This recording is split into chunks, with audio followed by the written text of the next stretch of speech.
አሃዱ አምላክ አሜን። ክቡራን አበው ሊቃውንተ ቤተ ክርስቲያን በየማይረጋችሁ አባቶቼ ካህናት፣ በአገልግሎት የምትመስሉኝ ወንድሞቼ መምህራን ወንጌል፣ ወንድሞች ዲያቆናት፣ የእግዚአብሔር ልጆች፣ የድንግል ማርያም ወዳጆች እንደምን አመሻችሁ።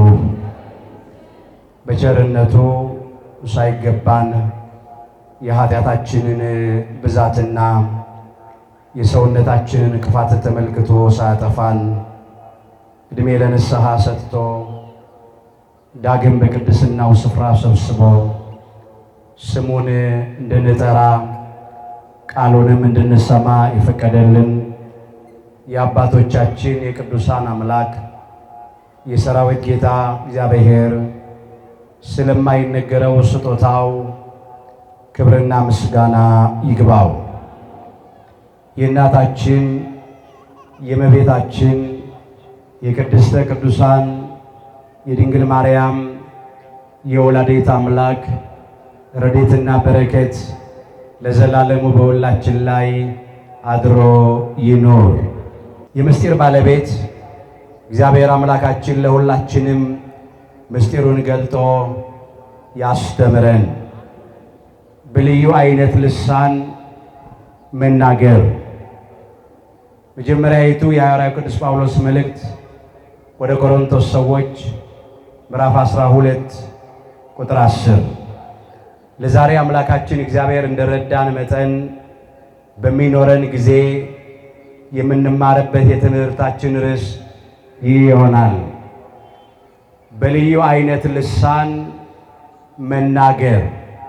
አንደኛ ቆሮንቶስ ምዕራፍ 12 ቁጥር 10 ርዕሳችን። ዛሬ በዚህ ርዕስ ለመማር የመረጥንበት የመጀመሪያው ምክንያታችን ሁላችን እንደምናውቀው በቤተ ክርስቲያናችን ሥርዓትና ታሪክ መሠረት በየዓመቱ ከምናከብራቸው ከአምላካችን ከጌታችን ከመድኃኒታችን ከኢየሱስ ክርስቶስ 9 አበይት በዓላት መካከል አንዱ የሆነውንና በዓለ ጰራቅሊጦስን ወይም መንፈስ ቅዱስ በጸጋ የወረደበትን በዓል ያከበርንበት ሰሞን ስለሆነ ነው። ሁለተኛው ስፍር ቁጥር ከሌለው ተዘርዝሮ ተቆጥሮ ከማያልቀው ከመንፈስ ቅዱስ የጸጋ ስጦታዎች መካከል አንዱ በልዩ አይነት ልሳን መናገር ወይም በአዲስ ቋንቋ መናገር ስለሆነ ዛሬ በዚህ ርዕስ ለመማር መርጠናል። በዚህ ርዕስ ውስጥ በመጀመሪያ ልሳን ማለት ምን ማለት እንደሆነ እንመለከታለን። ሁለተኛ ልሳን በሐዲስ ኪዳን ለነማን እንደተሰጠ ለምን እንደተሰጠ እንመለከታለን።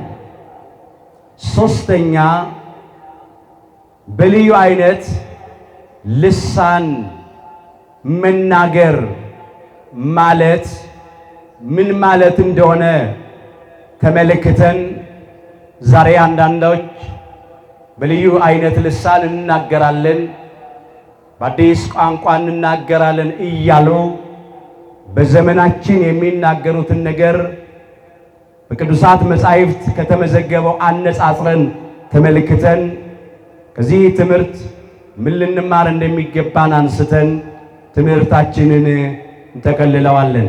አምላካችን እግዚአብሔር በነገር ሁሉ ማስተዋልን ይስጠን። ልሳን የሚለውን ቃል በግሪኩ ወይም በጽሩ ግሎሳ ይለዋል። የቃሉም ትርጉም በመጀመሪያ ምላስ ወይም አንደበት ወይም ላንቃ ማለት ነው። ሁለተኛ ትርጉሙ ቋንቋ ወይም ንግግር ማለት ነው። አዲስ ኪዳኑ የተጻፈው በጽር ወይም በግሪኩ ስለሆነ ነው ሲጽፈው ይህን ልሳን ግሎሳ ብሎ ነው የሚጽፈው። ለዚህ ነው ይህንን ማንሳት ያስፈልገው። አሁን ልሳን ስንል እኛ ስለ ምላስ ወይም ስለ ላንቃ ስለ አንደበት ሳይሆን የምንማረው ስለ ቋንቋ ነው፣ ስለ ንግግር ነው የምንማረው። ልሳን ስንል ይህንን ማለታችን ባጭሩ ነው። አሁን የምናየው ቋንቋን ነው ወይም ንግግርን ነው። በመጀመሪያ በአዲስ ኪዳን ለማን ነው የተሰጠው? የተሰጠበትስ ምክንያት ለምንድን ነው? ሁለተኛ እናነሳለን ያልነው ይህንን ነው። ልሳን ወይም ቋንቋ ልዩ አይነት ቋንቋ ማለታችን ርዕሳችን ነበረ። በልዩ አይነት ልሳን መናገር። ይሄ በአዲስ ኪዳን መጀመሪያ ለነማን ተሰጠ ስንል ለ12ቱ ደቀ መዛሙርት፣ ለ72ቱ አርድእትና ለ36ቱ ቅዱሳት አንስት፣ ለ120 ቤተሰብ ነው። በዚህ በሐዋርያት ሥራ ምዕራፍ 2 ከቁጥር 1 ጀምሮ የተመዘገበውን መመልከት ይቻላል። አምላካችን ጌታችን መድኃኒታችን ኢየሱስ ክርስቶስ ሞትን ድል አድርጎ በተነሳ በ50ኛው ቀን ወይም በክብር ባረገ በ10ኛው ቀን 120 ቤተሰብ እንዳንድ ልብ መካሪ እንዳንድ ቃል ተናጋሪ ሆነው በማርቆስ እናት በማርያም ቤት በጸሎት እየተጉ ሳሉ አምላካችን ጌታችን መድኃኒታችን ኢየሱስ ክርስቶስ የሰጣቸውን ተስፋ በትዕግስት እየተጠባበቁ ሳሉ መንፈስ ቅዱስ በጸጋ በነፋስ አምሳል ወረደ። እንዲህ ብሏቸው ነበረ ከማድረጉ አስቀድሞ አነ እፌኑ ተስፋሁ ለአቡየ ላዕሌክሙ፣ አባቴ የሰጠውን ተስፋ እኔ እልክላችኋለሁ። ወአንትሙሰ ንበሩ ሀገረ ኢየሩሳሌም እስከትለብሱ ኃይለ ማርያም፣ እናንተ ግን ከላይ ከአርያም ከላይ ከሰማይ ሰማያዊ ኃይልን ሰማያዊ ጥበብን እስክትቀበሉ እስክትለብሱ ድረስ በኢየሩሳሌም ከተማ ተቀመጡ ብሏቸው ነበር። በዚህ ቃል መሰረት ነው መንፈስ ቅዱስ በነፋስ አምሳል ከሰማይ ወረደ ይላል። ተቀምጠው የነበሩበትን ቤት ሞላው ይላል። የሐዋርያት ሥራ ምዕራፍ 2 ከቁጥር 3 ጀምሮ እመለከተዋለሁ። እንደ እሳትም በሉ የተከፋፈሉ ልሳኖች ታዩአቸው። አስረግጠን እንመለከታለን። እንደ እሳት የተከፋፈሉ አለ ልሳኖች ታዩአቸው። ልሳኖች ያለው ላንቃ ነው፣ ምላስን ነው፣ አንደበትን ነው። ልክ በምላስ ተመስሎ ምላሱ ግን የምን ምላስ ነው? ላንቃው የምንድን ነው ስንል የእሳት ነው። እንደ እሳት የተከፋፈሉ ልሳኖች ወይም ላንቃዎች ታዩአቸው ይላል። በእያንዳንዳቸውም ላይ ተቀመጡባቸው ይላል። መንፈስ ቅዱስ በእሳት አምሳል ነው በእነሱ ላይ ያደረው። እንደ እሳት የተከፋፈሉ ልሳኖች ታዩአቸው ሲል አሁን እዚህ ላይ ልሳኖች ያለው ላንቃ ላንቃ ምላስ ምላስ ነው። የእሳት ምላስ ቋንቋ የሚሰማ ነው እንጂ የሚታይ አይደለም። ይሰማል። ቋንቋ በድምፅ የሚነገር ነው። ቋንቋ የሚጨበጥ የሚነካ የሚዳሰስ አይደለም። ቋንቋ እዚህ ላይ የሚናገረው እንደ እሳት የተከፋፈሉ ልሳኖች ታዩአቸው ሲል መንፈስ ቅዱስ የእሳት ላንቃ ላንቃ ወይም የእሳት ምላስ ምላስ ተመስሎ በእነሱ ላይ አደረ ማለት ነው። ልሳን ያለው ያንን ነው። ላንቃው ምላሱን ነው። እሳቱ የመንፈስ ቅዱስን ኃይል ያመለክታል። የወንጌልን ኃይል ያመለክታል። መንፈስ ቅዱስ በሉ በእናንተ ላይ በወረደ ጊዜ ኃይልን ትቀበላላችሁ።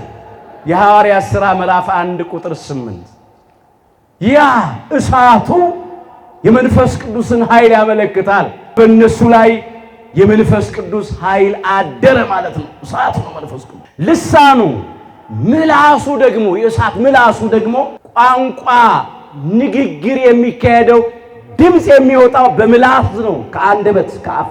ያ ደግሞ የተሰጣቸውን ልዩ ልዩ አይነት ቋንቋዎች ወይም አዳዲስ ቋንቋዎች የሚያመለክት ነው።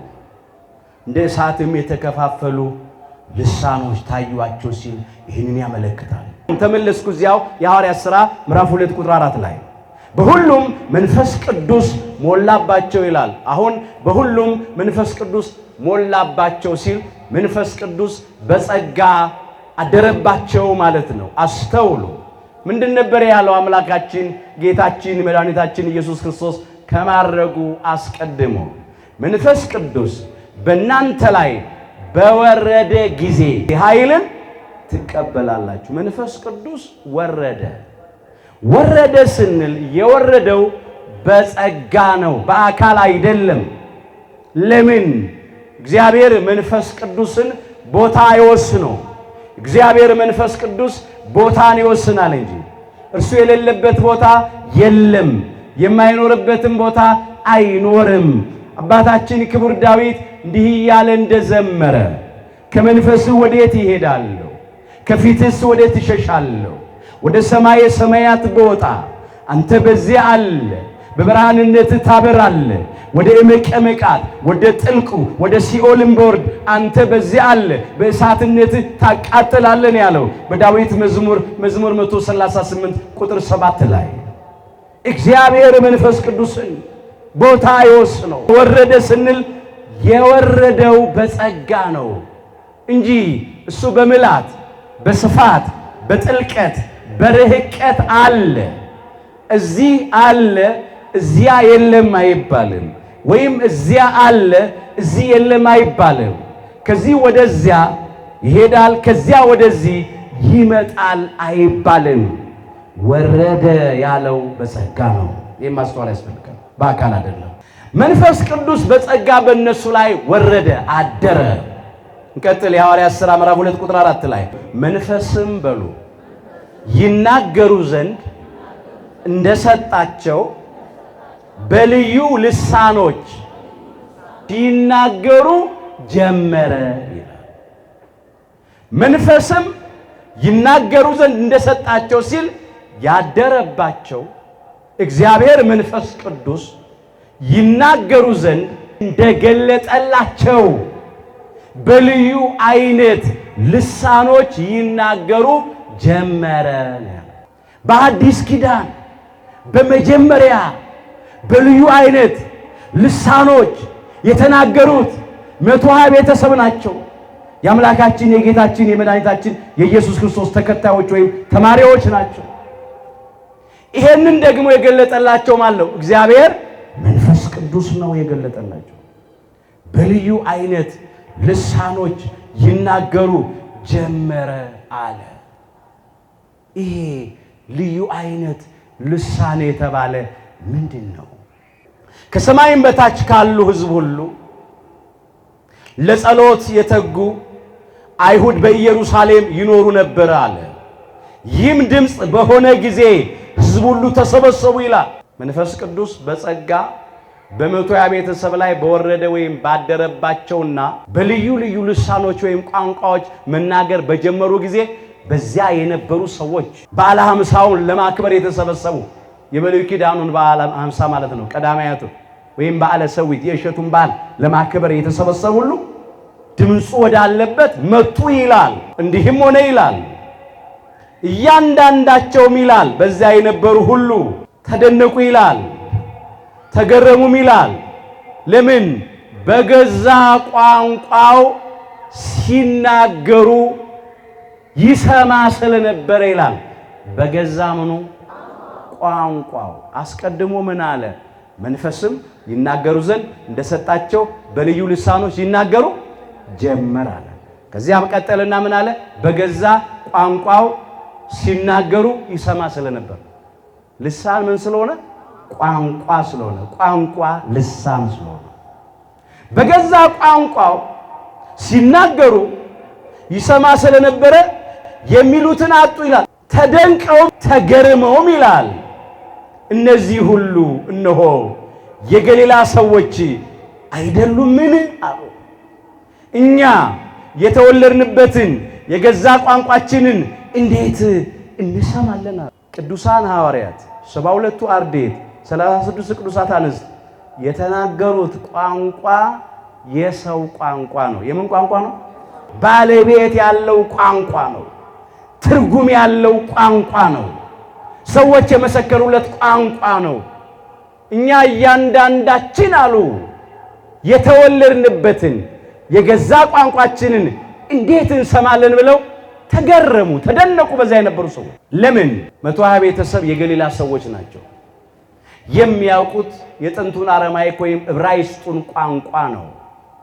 መንፈስ ቅዱስ በጸጋ በእነሱ ላይ በወረደ ወይም ባደረ ጊዜ ግን የተናገሩት ባልተወለዱበት፣ ባላደጉበት፣ ባልተማሩበት ቀድሞ በማያውቁት ቋንቋ ነው የተናገሩት። ይህንን የመሰከሩት በዚያ የነበሩ ሰዎች በእያንዳንዱ ቋንቋ ሲናገሩ ሁሉ ይሰሙ ነበረ። እነኚህ ሰዎች ከግብፅ የመጡት እኛ ሀገር ግብፅ አልተወለዱም። የግብፁን ቋንቋ ቅብጡን ኬታ መጡ አሉ። አረብ የተወለዱት አረብኛውን ኬታ መጡ። እነኚህ ሰዎች የገሊላ ሰዎች ናቸው አሉ። ሮም የተወለዱት ሮማውያኑ ጣሊያንኛ ሲናገሩ ሰሟቸውና ጣሊያንኛ የኛ ቋንቋ እኮ ነው ኬታ መጡት አሉ። ኢትዮጵያውያኑም ብለዋል። ከኢትዮጵያ መሄዱ ስለነበሩ ማለት ነው። እንዲህም አሉ የእግዚአብሔርን ድንቅ ሥራ በሉ በልሳኖቻችን ሲናገሩ እንሰማቸዋለን። በምኖቻችን? በልሳኖቻችን። በቋንቋ አለና አሁን ደግሞ ምን አለ? በልሳኖቻችን። ለምን? ልሳን ምን ስለሆነ? ቋንቋ ስለሆነ። በቃ ግልጽ ነው። የእግዚአብሔርን ታላቅ ሥራ በልሳኖቻችን ሲናገሩ እንሰማቸዋለን። በልሳኖቻችን ሲሉ በእኛ ምላስ ወይም በእኛ አንደበት ማለት አይደለም፣ በእኛ ላንቃ ማለት አይደለም። ምን ማለት ነው? በልሳኖቻችን ማለት በእኛ ምን ቋንቋ፣ እኛ በተወለድንበት አንደበታችን በከፈትንበት በእኛ ቋንቋ ሲናገሩ እንሰማለን። ከየት አመጡት? እንጃ ምን ይሆን? ይሄ ይደንቃል፣ ይገርማል አሉ። እውነት ነው፣ ያስገርማል፣ ያስደንቃል። አንዳንዶች ግን እያፌዙባቸው ይላል፣ እየዘበጡ እየቀለዱ ምን አሉ? አይ ጉሽ የወይን ጠጅ ጠጥተው ሰክረው ነው አሉ። የሰከረ ሰው እንኳን ባልተወለደበት አንደበቱን ባልከፈተበት ባላደገበት ባልተማረበት ባላጠናው በማያውቀው ቋንቋ በደንብ አድርጎ ሊናገር ቀርቶ የራሱም ቋንቋ የተወለደበት ያደገበትም ይጠፋዋል እኮ። አንደበቱ ይተሳሰራል፣ ይንተባተባል። ግን እነኛ አልገባቸውም። ስላልገባቸው አይ ጉሽ ወይን ጠጅ ጠጥተው ሰክረው ብሎ አፌዙ። ያን ጊዜ ሊቀ ሐዋርያት ቅዱስ ጴጥሮስ በሕዝቡ መካከል ተነስቶ ቆመ፣ እንዲህም አለ፣ እናንተ የእስራኤል ልጆች ሆይ አላቸው። ምንም ከተለያየ ሀገር ቢመጡም አይሁዳውያን ናቸው፣ ቤተ እስራኤል ናቸው። አይሁዳውያን ደግሞ ሃይማኖታቸውን አጥብቀው ነው የሚይዙት። ስርዓታቸውን አይለቁም፣ ቋንቋቸውን አይተውም፣ ባህላቸውን አይተውም፣ የትም ቦታ ቢሄዱ ማለት ነው። ስለዚህ ሁሉ ዕብራይስጡን ያውቃል፣ ቋንቋቸው ነው። ቅዱስ ጴጥሮስ ቆሞ የተናገረው ሁሉ በሚሰማው ቋንቋ በዕብራይስጥ ነው የሰበካቸው። ለእናንተ እንደመሰላችሁ እነኚህ ጉሽ የወይን ጠጅ ጠጥተው የሰከሩ አይደሉም አለ። ገና ከጠዋቱ 3 ሰዓት ነው አለ። መንፈስ ቅዱስ በጸጋ ጥንት የወረደበት በዓለ ጰራቅሊጦስ መቼ ነው ስንል ወሩ ወራ ግንቦት ነው። ቀኑ 18 ነው። ዕለቱ ዕለተ እሑድ ነው። ሰዓቱ ከጠዋቱ 3 ሰዓት ነው። ይሄውም ክርስቶስ ሞትን ድል አድርጎ ከተነሳ ስንቆጥር 50ኛው ቀን ነው። የአዲስ ኪዳኑ በዓለ ሃምሳ ከብሉይ ኪዳኑ በዓለ ሃምሳ ጋር ያኔ ገጥሞ ነበር። ሁላችን እንደምናውቀው በየዓመቱ ጥንተ ስቅለቱን መጋቢት 27 ቀን እናከብራለን። አምላካችን ኢየሱስ ክርስቶስ ሞትን ድል አድርጎ የተነሳው መጋቢት 29 በዕለተ እሑድ ነው። ከመጋቢት 29 ቀን አንስተን ስንቆጥር 50 ቀን የሚሆነው ግንቦት 18 ነው። ይህንንም አብረን እንድናስብ መንፈስ ቅዱስ በጸጋ ስለወረደ ነው። እኛ ባልተወለድንበት፣ ባላደግንበት፣ ባልተማርንበት ቀድሞ በማናውቀው በእናንተ ቋንቋ የምንናገረው እንጂ ጠጥተን ስለሰከርን አይደለም አለ ቅዱስ ጴጥሮስ። ከ3 ሰዓት አስቀድሞ በእስራኤል ባህል ወይም ልማድ የሚበላ የሚጠጣ ሰው የለም። የሚጽፍ ይጽፋል፣ የሚጸልይ ይጸልያል፣ መጽሐፍ የሚደጉስ ይደጉሳል። መብል መጠጥ አርፍዶ ነው ቆይቶ ነው። ታውቁ የለም እንዲህ አላቸው። ለእናንተ እኮ የግልጽ ነው አላቸው። ተረዱት፣ አስተውሉት። በእኛ በእስራኤላውያን ባህልና ልማድ በጠዋቱ ከ3 ሰዓት በፊት ተነስቶ መብላት መጠጣት አለ እንዴ? መቼ በልተን መቼ ጠጥተን ነው ሰክረዋል የምትሉን? ግን አለ ይህ በነቢዩ በቅዱስ ኢዩኤል ከእግዚአብሔር ዘንድ የተባለው እንዲፈጸም ነው ብሎ ከትንቢተ ኢዩኤል ምዕራፍ 2 ቁጥር 28 ላይ ስቦ አመጣ። እንዲህ ተብሎ ተጽፏል ብሎ ከዚህ በኋላ እንደዚህ ይሆናል፣ ሥጋ በለበሰው ላይ ከመንፈሴ አፈሳለሁ፣ ወንዶችና ሴቶች ልጆቻችሁ ትንቢት ይናገራሉ፣ ጎበዞቻችሁም ራእይ ያያሉ፣ ሽማግሌዎቻችሁ ሕልም ያልማሉ ተብሎ ተጽፏል። ከዚያ ነስቦ ያመጣው ቅዱስ ጴጥሮስ በዚህ በሐዋርያት ሥራ ምዕራፍ 2 ቁጥር 17 ላይ መዝግቦታል። በመጨረሻው ቀን አለ በዓመተ ፍዳ በዓመተ ኩነኔ ፍጻሜ ከ5500 ዘመን በኋላ ማለት ነው። በዘመነ ስጋዌ አምላካችን ጌታችን መድኃኒታችን ኢየሱስ ክርስቶስ ዓለሙን በሚያድንበት ጊዜ ይሆን የነበረው ነገር ደረሰ፣ ተፈጸመ አለ። ራሱ አምላካችን ኢየሱስ ክርስቶስ አባቴ የሰጠውን ተስፋኔ እልክላችኋለሁ፣ እናንተ ግን ከላይ ከአርያም ኃይል እስክትለብሱ ድረስ በኢየሩሳሌም ከተማ ተቀመጡ ያላቸው በሉቃስ ወንጌል ምዕራፍ 24 ቁጥር 49 ላይ ይሄንን ነው። ተስፋ መንፈስ ቅዱስ ነው፣ ጸጋ መንፈስ ቅዱስ ነው። ይሄ ስለተባለ መንፈስ ቅዱስ በጸጋ በእኛ ላይ ስለፈሰሰ ስላደረ ይሄው በማናቀው በእናንተ ቋንቋ ሳናጠናው ሳንማረው መንፈስ ቅዱስ ገለጠልንና እንናገራለን አለ። ጰራቅሊጦስ ወይም መንፈስ ቅዱስ ከሳቴ ኅቡዓት ነው፣ ምስጢር ገላጭ ነው፣ ገለጠላቸው። ይሄ ነው ልዩ አይነት ልሳን የሚባለው፣ አዲስ ቋንቋ የሚባለው ይሄ ነው። ቀድሞ የማያውቁት የተለየ ቋንቋ አሁን ለነሱ ጣሊያንኛው፣ አረብኛው፣ የግብጾቹ ቋንቋ ቅብጦ፣ ግሪኩ ራሱ ጽሩ አዲስ ነው። ለምን? ቀድሞ አያውቁትማ። የነሱ ቋንቋ ዕብራይስጥ ነው። ከዕብራይስጥ ሌላ የተጨመረላቸው ቋንቋ ሁሉ አዲስ። በ72 ቋንቋ እንደተናገሩ የቤተክርስቲያን መጻሕፍት ትርጓሜ መጻሕፍት ያስረዳሉ። ሥጋ በለበሰው ላይ ከመንፈሴ አፈሳለሁ፣ ወንዶችና ሴቶች ልጆቻችሁ ትንቢት ይናገራሉ። ወንዶች ልጆቻችሁ 12ቱ ቅዱሳን ሐዋርያት፣ ሴቶች ልጆቻችሁ 36 ቅዱሳት አንስት፣ ጎበዞቻችሁ ራእይ ያያሉ 72ቱ አርድእት፣ ሽማግሌዎቻችሁ ሕልም ያልማሉ፣ ሊቃውንቶቻችሁ ማለት ነው። ይሄ ተፈጸመ፣ ደረሰ። ለእናንተ እንደመሰላችሁ ጥተን ሰክረን አይደለም አለ ቅዱስ ጴጥሮስ። ይሄ የማስራ ነው፣ የመንፈስ ቅዱስ ስራ ነው። የመንፈስ ቅዱስ ስጦታ ነው። ራሱ ምንድን ያለው? መንፈስ ቅዱስ ይናገሩ ዘንድ እንደሰጣቸው በልዩ ልሳኖች ይናገሩ ጀመረ። መንፈስ ቅዱስ ነው የገለጠላቸው። ልሳን ወይም ልዩ ቋንቋ፣ አዲስ ቋንቋ ለምን ለነሱ ተገለጠ ብንል በመጀመሪያ ለሚያምኑት ምልክት ስለሆነ ነው። አምላካችን ጌታችን መድኃኒታችን ኢየሱስ ክርስቶስ ያመኑትንም እነዚህ ምልክቶች ይከተሏቸዋል ብሎ ዘርዝሯል። አንዱ ያነሳው በአዲስ ቋንቋ ይናገራሉ ነው ያለው። የማርቆስ ወንጌል ምዕራፍ 16 ቁጥር 17 በአዲስ ቋንቋ ምን ይላሉ? ይናገራሉ። በልዩ ልሳን ይናገራሉ።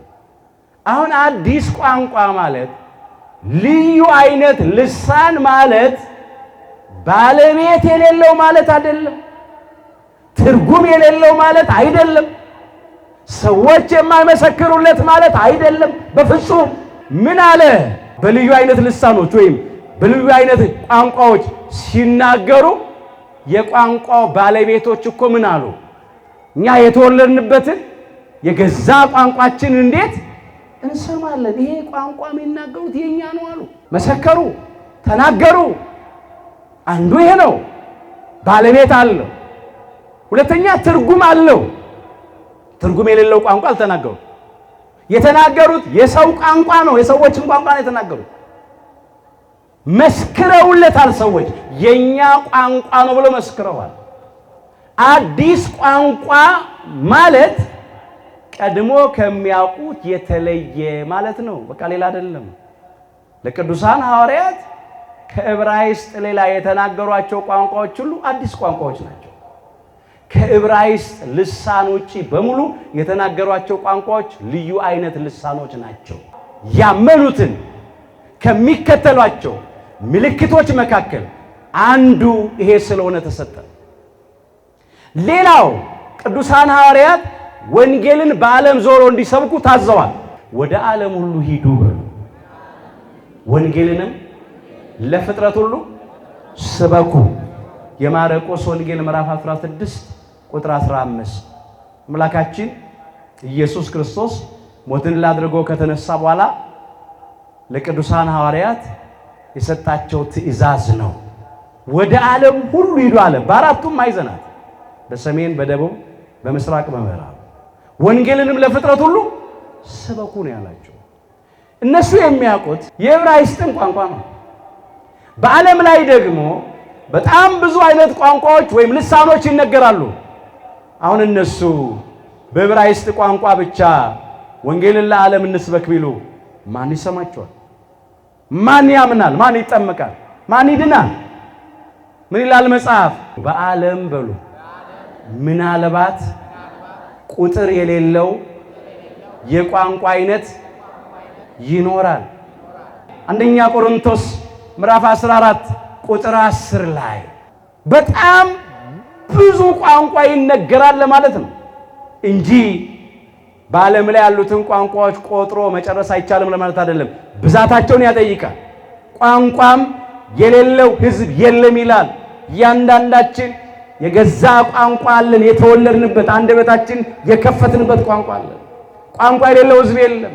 በኢትዮጵያ ውስጥ እንኳን ከ86 ያላነሱ ቋንቋዎች ወይም ልሳኖች ይነገራሉ። ይቀጥልና እንደዚህ ይላል፣ የቋንቋውን ፍቺ ወይም ትርጉሙን ባላውቅ ይላል ለሚናገረው እንግዳ እሆናለሁ ይላል። የሚናገረውም ለኔ እንግዳ ይሆናል ይላል። መደማመጥ መግባባት አይቻልም ሲል ነው። መረዳት አይቻልም። ስለዚህ ቅዱሳን ሐዋርያት ወንጌልን በዓለም ዞረው ያለምንም ችግር ማስተማር እንዲችሉ እግዚአብሔር መንፈስ ቅዱስ ቋንቋን ወይም ልሳንን ገለጠላቸው። ወንጌል ለዓለም ሁሉ እንዲደርስ ዓላማው ይሄ ነው። ምክንያቱ ይሄ ነው። በልዩ አይነት ልሳኖች ተናገሩ፣ በልዩ አይነት ቋንቋዎች ተናገሩ ማለት በሰዎች ቋንቋ ነው የተናገሩት። ወንጌልንም በዓለም ዞረው ሰበኩ፣ አስተማሩ። መጀመሪያ ለቅዱሳን ሐዋርያት ይሄ ጸጋ ተሰጠ። ከዚያም በኋላ ለብዙዎች በየጊዜው ተሰጥቷል። ጠቁሚያችሁ ልለፍ። በሐዋርያት ሥራ ምዕራፍ 10 ቁጥር 44 ጀምሮ እንመልከት። ጴጥሮስም ይህን ነገር ገና ሲናገር ቃሉን በሰሙት ሁሉ ላይ መንፈስ ቅዱስ ወረደ። ማን ወረደ? መንፈስ ቅዱስ ምን አልን ቅድም? መንፈስ ቅዱስ በእናንተ ላይ በወረደ ጊዜ ኃይልን ትቀበላላችሁ። መንፈስ ቅዱስ አሁንም በዚህ ስፍራ በጸጋ ወረደ ይላል። ከዚያም መንፈስ ቅዱስ በእነሱ ላይ በወረደ ጊዜ ይላል በልሳኖች ተናገሩ ይላል፣ እግዚአብሔርንም አመሰገኑ ይላል። በምኖች ተናገሩ? በልሳኖች ተናገሩ። መንፈስ ቅዱስ ከሚሰጣቸው ከብዙ ጸጋዎቹ መካከል የጸጋ ስጦታዎቹ መካከል አንዱ በልዩ አይነት ልሳን ወይም በልዩ አይነት ቋንቋ መናገር ነው። ይህንን ተቀበሉ ይላል። ሌላው በሐዋርያት ሥራ ምዕራፍ 19 ከቁጥር 5 ጀምሮ ማየት ትችላላችሁ።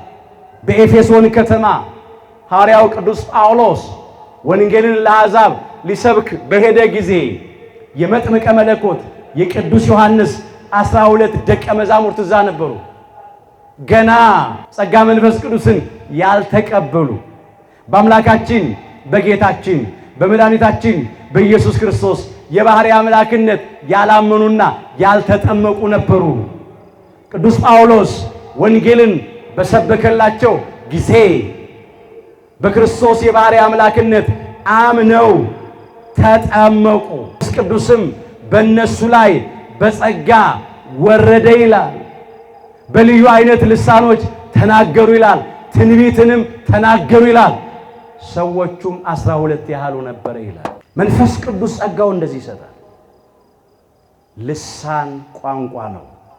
ልዩ አይነት ልሳን አዲስ ቋንቋ ማለት ደግሞ ሰው ቀድሞ ከሚያውቀው ከተወለደበት ካደገበት ከተማረበት የተለየ ማለት ከመቅጽበት የተሰጠ ማለት ነው። ትምህርት ቤት ገብቶ ያላጠናው ማለት ነው። መንፈስም በሉ የእግዚአብሔርን ጥልቅ ነገር እሱ እንኳን ሳይቀር ሁሉን ይመረምራል። እግዚአብሔርም ለኛ በመንፈሱ በኩል ገለጠው። አንደኛ ቆሮንቶስ ምዕራፍ 2 ቁጥር 10 መንፈስ አለ እግዚአብሔር መንፈስ ቅዱስ ነው። የእግዚአብሔርን ጥልቅ ነገር እሱ እንኳን ሳይቀር ሁሉን ይመረምራል አለ።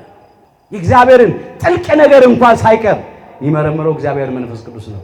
ለእግዚአብሔር ያለውን የሚያውቀው እግዚአብሔር መንፈስ ቅዱስ ነው። ለኛም ደግሞ አለ ቅዱስ ጳውሎስ እግዚአብሔር በመንፈሱ በኩል ገለጠው አለ። እግዚአብሔር መንፈስ ቅዱስ ነው የገለጠው። ቅዱሳን ነቢያትን ትንቢት ያናገረ እሱ ነው። የራቀውን አቀረበላቸው ለኛም ያቀርብልን፣ የረቀቀውን አጎላላቸው ለኛም ያጉላልን፣ የተሰወረውን ምስጢር ገለጠላቸው ለኛም ይግለጥልን። ለቅዱሳን ሐዋርያትም የቅዱስ ወንጌልን ምስጢር ገለጠ። የቋንቋን ወይም የልሳንን ምስጢር ገለጠ። በማያውቁት ባልተወለዱበት ባላደጉበት በሰዎች ቋንቋ ተናገሩ። መንፈስ ቅዱስ ስለገለጠላቸው ለኛም እግዚአብሔር በመንፈሱ በኩል ገለጠው አለ። ልሳን ማለት ቋንቋ ማለት በልዩ አይነት ልሳን መናገር ማለት ደግሞ ሰዎች ከሚያውቁበት ከቀደመው ቋንቋ የተለየ ማለት ነው። ስለ ልሳን ቅዱስ ጳውሎስ አንደኛ ቆሮንቶስ ምዕራፍ 14 ቁጥር 2 ጀምሮ እንዲህ ይላል፣ በልሳን የሚናገርስ ይላል ለእግዚአብሔር እንጂ ለሰው አይናገርም ይላል፣ የሚያስተውለው የለምና ይላል። በመንፈስ ግን ምስጢርን ይናገራል ይላል። አሁን ማለት ነው እግዚአብሔር የጸጋ ሁሉ ባለቤት ነው። እግዚአብሔር የማያውቀው ነገር የለም። እሱ ካህሌ ኩሉ ነው፣ ሁሉን ቻይ ነው፣ ኤልሻዳይ ነው፣ ሁሉን አዋቂ ነው። እኛ ልናውቅ የምንችለው የተወለድንበት ያደግንበት አንደበታችን የከፈትንበት የተማርነው ቋንቋ ወይ አንድ ነው ወይ በትምህርት ቤት 2-3 ቋንቋ ደግሞ ተምረን አውቀን ይሆናል። ከዚያ በላይ እኛ አናውቅም። እኛ ሰዎች እግዚአብሔር ካልገለጠልን፣ እግዚአብሔር ግን ሁሉን አዋቂ ነው። ስለዚህ ልዩ ልዩ ቋንቋዎች ወይም ልሳኖች የተሰጠው ሰው የሚናገረው ለሰው ሳይሆን ለማን ነው? ለእግዚአብሔር ነው። የሚያስተውለው የለማ። ይቀጥላል። እዚህ አንደኛ ቆሮንቶስ ምዕራፍ 14 ቁጥር 3 ጀምሮ ትንቢትን የሚናገር ግን ለማነጽና ለመምከር ለማጽናናትም ለሰው ይናገራል ይላል።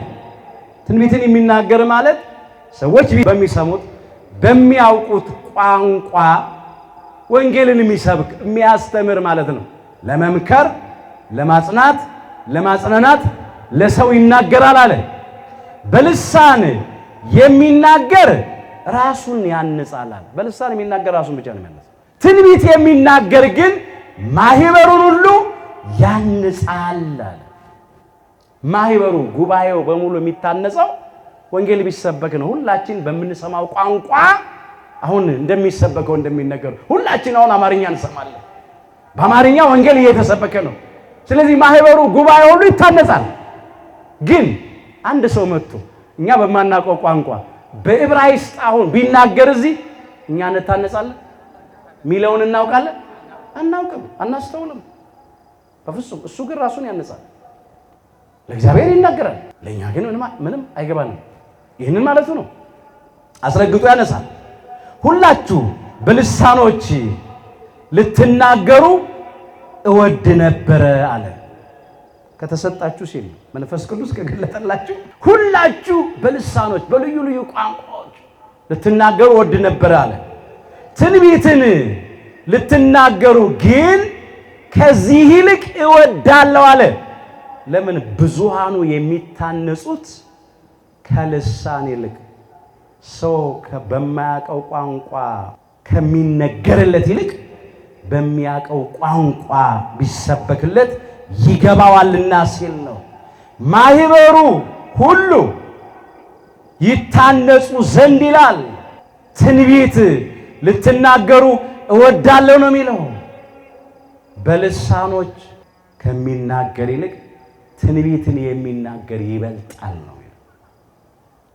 ስለዚህ ሰው በሚያውቀው ቋንቋ ሰው በሚሰማው ቋንቋ ወንጌል ሊሰበክ ይገባል። ለቅዱሳን ሐዋርያት ያ የተሰጣቸው ለዓለም ሁሉ ወንጌልን ያለ ችግር ያለ ምንም ክፍተት በነፃነት እንዲሰብኩ ነው። አሁን ወንድሞቼ ይላል ቁጥር 6 ላይ ደግሞ ወደ እናንተ መጥቼ ይላል በልሳኖች ብናገር ይላል። ለቅዱስ ጳውሎስም ተሰጥቶታል፣ ልዩ ልዩ ቋንቋዎች ተሰጥቶታል። በልሳኖች ብናገር በመግለጥ ወይም በእውቀት ወይም በትንቢት ወይም በትምህርት ካልነገርኳችሁ ምን እጠቅማችኋለሁ ይላል። ለምን? በብዙ ቋንቋዎች ሊናገር ይችላል። ለቅዱስ ጳውሎስ እግዚአብሔር መንፈስ ቅዱስ የብዙ ሰዎችን ቋንቋ ገልጦለታል። ልዩ ልዩ ልሳኖች ይናገራል። ግን እኔ እናንተ ጋር መጥቼ አለ እናንተ በማታውቋቸው ቋንቋዎች ብናገር፣ አሁን ለምሳሌ በጽር ወይም በግሪኩ፣ በዕብራይስጡ፣ በሱርስቱ፣ በፈረንሳይኛው እዚሁ መጥቶ አሁን ቢናገር ቅዱስ ጳውሎስ ምን ይጠቅመናል? አንዱንም አንሰማውም፣ ምንም አይገባንም።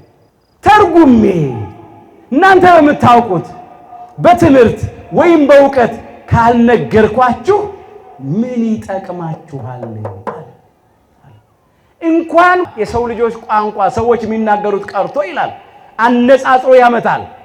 ነፍስ የሌለው ሕይወት የሌለው ዋሽንት እንኳ ሲነፋ ይላል፣ ክራር እንኳ ሲመታ ይላል የሚለው ነገር ይሄ የዜማው ቅኝት ካልታወቀ ይላል ምንም ትርጉም የለም። ማን አሜን ይላል? ማን ያመሰግናል? እንዲሁ ሰው የማያውቀው ቋንቋ ከሆነ አለ ያለ ቦታው የሚነገር ከሆነ ለነፋስ የምትናገሩ ይሆናል። ነፋስ ነው የሚወስደው፣ ወደ ሰው ሕይወት ውስጥ አይገባም። ይሄን አስረግጦ ነው የሚናገረው። ሌላም ደግሞ ያነሳል። በልሳን በሉ የሚናገር ቢኖር ሁለት ወይም ቢበዛ ሶስት ሆነው በተራቸው ይናገሩ፣ አንዱም ይተርጉም። አንደኛ ቆሮንቶስ ምዕራፍ 14 ቁጥር 27። በልሳን በቋንቋ የሚናገር ሰው ካለ እግዚአብሔር መንፈስ ቅዱስ የገለጠለት ሰው ካለ የተሰጠው ሰው ካለ ምን ያድርጋል? ሁለት አለ ወይም ቢበዛ ደግሞ ስንት 3 አለ ሆኖ በተራቸው ይናገሩ በቀደም ተከተል። ልበላቸው አሁን ከጉባኤው መካከል 3 ልዩ ልዩ ቋንቋ ወይም ልዩ አይነት ልሳን ወይም አዲስ ቋንቋ የተገለጠላቸው ሰዎች አሉ ጉባኤው መካከል። እነኚህ ይቆማሉ በተራ በተራ ዕብራይስጥ የተገለጠለት ቆሞ ይናገራል። አንዱ ደግሞ ምን ያደርጋል? ይተረጉማል። እሱ ከተሰጠው ራሱ ይተረጉማል። በልሳን የሚናገር እንዲተረጉም ይጸልይ ይላል። እዚህ አንደኛ ቆሮንቶስ 14 ቁጥር 13 ላይ በልሳን የተሰጠው ሰው ካለ ራሱ እንዲተረጉም ትርጉሙም እንዲሰጠው ይጸልይ። ለሱ ካልተሰጠው ደግሞ ምናልባት መተርጎም የተሰጠው ሰው ካለ ከዕብራይስጡ ሁላችን ወደምንሰማው ወደ አማርኛ እንዲተረጉምልን እሱ ይቁም። እሱ ሲጨርስ ግሪኩ የተሰጠው ደግሞ ይነሳ። ከዛ እሱ ይናገር። ወደኛ ወደ ሁላችን ቋንቋ ወደ አማርኛ መተርጎም ከቻለ ይተርጉምልን፣ አንድ በግሪክ አንድ በአማርኛ። መተርጎም ካልቻለ ደግሞ ግሪኩንም አማርኛውንም የሚችል አንድ ሰው ይቁምና እሱ አንድ ግሪክ ይናገራል፣ ያኛው ግሪኩንም አማርኛውን የሚችለው ይተረጉምልናል። እንግባባለን፣ እናደምጣለን ማለት እንታነጻለን። ሶስቱም እንደዛ ይቀጥላል። ሶስተኛው በተራቸው ይናገሩ ይላል። አንዱ ደግሞ ምን ይበል? ይተርጉም ይላል። ቀጥሉ የሚተረጉም ባይኖር ግን በሉ በማህበር መካከል ዝም ይበልና ለራሱና ለእግዚአብሔር ይናገር። እዚሁ አንደኛ ቆሮንቶስ 14 28 ላይ ነው የሚቀጥለው። በማህበሩ መካከል አለ፣ በጉባኤው መካከል።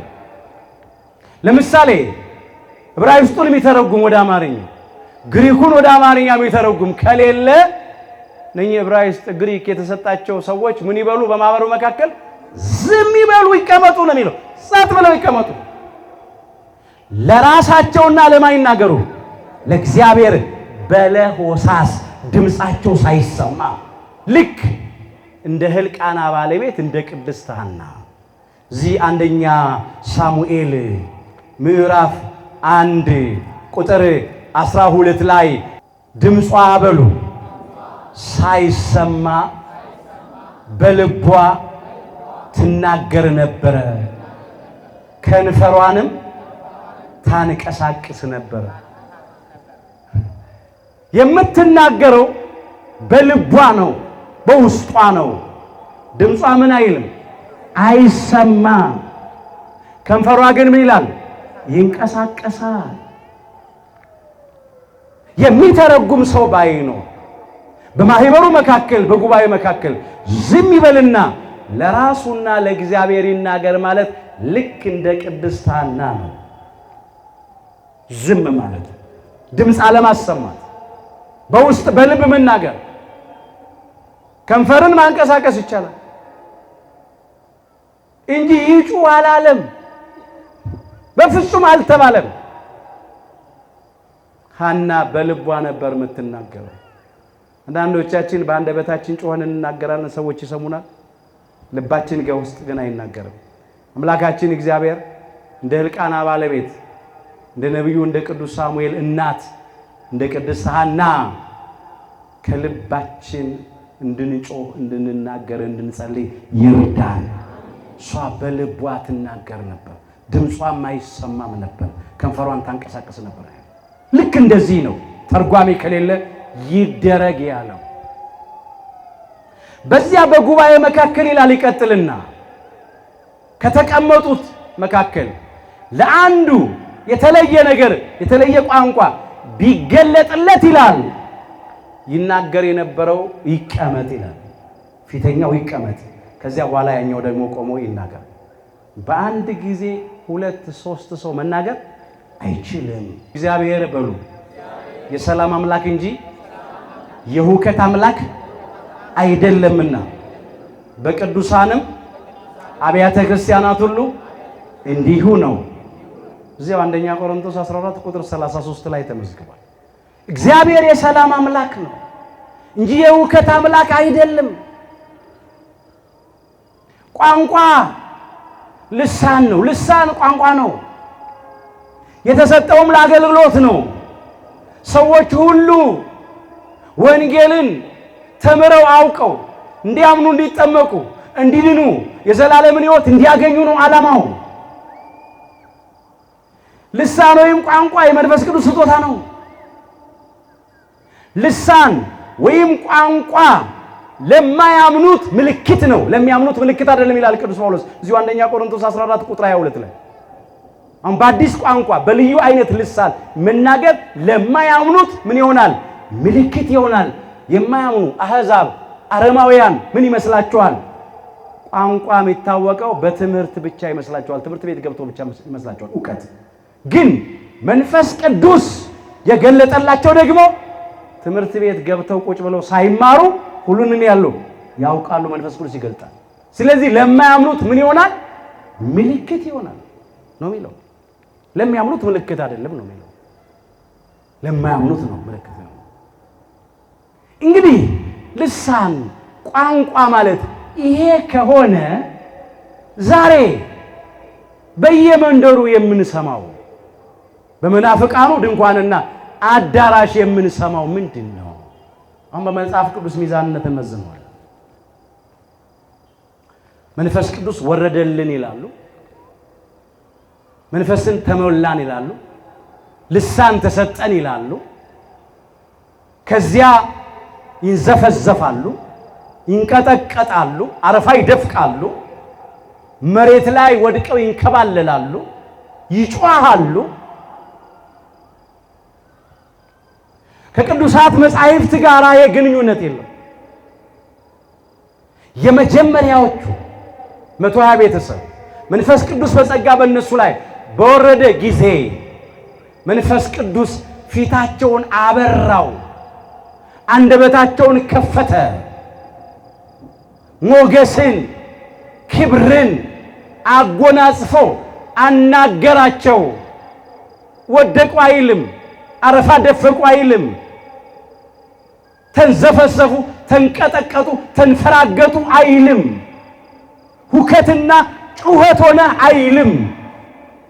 እዛ የነበሩ ሰዎች ተሰብስበው ምን አሉ? ተገረሙ ነው የሚለው፣ ተደነቁ ነው የሚለው። እነኚህ የሌላ ሰዎች አይደሉምን? እኛ የተወለድንበትን የገዛ ቋንቋችንን እንዴት እንሰማለን? ከየት አመጡ? እንዴት ነው በእኛ ቋንቋ የሚናገሩት? ብለው ተገርመው ተደንቀው እግዚአብሔርን አመሰገኑት። ይሄ ነው በእውነት አሁን መናፍቃኑ እዛ መንደር ውስጥ ያሉት የሚናገሩት ቋንቋ በሀገራችን በኢትዮጵያ ካሉት ቋንቋዎች የትኛውን ነው? ግዕዙን ነው? ትግርኛውን ነው? ኦሮምኛውን ነው? ሲዳምኛውን፣ ወላይታኛውን፣ ጌዲዮኛውን፣ ጉምዝኛውን፣ አፋርኛውን፣ ሶማሊኛውን ነው? ማን ነው ይሄ ቋንቋ የኔ ነው ብሎ የሚመሰክርለት? የለም፣ ውሸት ስለሆነ የለማ። ሁለተኛ እነሱ እንናገራለን የሚሉት ቋንቋ ትርጉም አለው? ትርጉም የለውም። የሚመሰክርለት የለም። በአንድ ጊዜ በድንኳን ውስጥ በአዳራሽ ውስጥ ሁሉ ይጮሃል፣ ይንጫጫሉ። ምን አለ? ቋንቋ እንኳን የተሰጠው ቢኖር 2 አለ፣ ቢበዛ ስንት? 3 ሆነው በየተራቸው ይናገሩ ነው የሚለው። የለም፣ ተራም ስርዓትም የለም እዛ። ሌላው የሚተረጉም ባይኖር ምን ይበል? ዝም ይበል። አንዱ ይተርጉም ይላል፣ ተርጓሚ ከሌለ ዝም ይበል። በማህበሩ መካከል ዝም ይበልና ለራሱና ለእግዚአብሔር ይናገራል። እግዚአብሔር ደግሞ የሰላም አምላክ እንጂ የሁከት አምላክ አይደለም። እዚህ ያለው ሁከት ነው፣ ጩኸት ነው፣ ሰላም የለም እዛ። ስለዚህ መንፈስ ቅዱስ እዛ የለም። መንፈስ ቅዱስ የሰላም አምላክ ነው፣ የጸጥታ የእረፍት አምላክ ነው። ስርዓት እኮ የለም። ማመን አጋንንትም ያምናሉ ይንቀጠቀጡማል ይላል የያዕቆብ መልእክት ምዕራፍ 2 ቁጥር 19 ላይ። አጋንንት ያምናሉ፣ አጋንንት ይንቀጠቀጣሉ። የታወቀ ነው ይሄ። እግዚአብሔር መንፈስ ቅዱስ ግን እንዲህ አያደርግም። የሁከት መንፈስ አይደለም። እግዚአብሔር መንፈስ ቅዱስ የሰላም መንፈስ ነው፣ የእረፍት የደስታ መንፈስ ነው፣ የመንዘፍዘፍ የመንቀጥቀጥ አረፋ የመድፈቅ መንፈስ አይደለም። እግዚአብሔር መንፈስ ቅዱስ ይሄ ከርኩሳን መናፍስት ነው፣ ከአጋንንት ነው። በመጽሐፍ ቅዱስ ሚዛን መመዘን ነው። መንፈስን ሁሉ አትመኑ ይላል። መናፍስት ከእግዚአብሔር ሆነው እንደሆነ መርምሩ ይላል። አንደኛ ዮሐንስ ምዕራፍ 4 ቁጥር 1 ጀምሮ ወዳጆቼ ሆይ መንፈስን ሁሉ አትመኑ፣ ነገር ግን መናፍስት ከእግዚአብሔር ሆነው እንደሆነ መርምሩ፣ ብዙዎች ሐሰተኞች ነቢያት ወደ ዓለም ወጥተዋልና ይላል። ሞልተዋል በየመንደሩ። ትንቢት የሚፈጸምበት ጊዜ ነው። ምሳሌም የሚደርስበት ጊዜ ነው። አደራችሁን ስር ሰደን እንደግ፣ በተደላደለውና በጸናው መሰረት ላይ እንቁም። አሁን መናፍቃኑ ተጠራጣሪዎቹ ቤተክርስቲያን ይተቻሉ። እናንተ ጋር እኮ መንፈስ ቅዱስ የለም ይላሉ። እናንተ እኮ ልሳን የላችሁ ይሉናል። ለምን? እንደነሱ አረፋ ስላልደፈቅን፣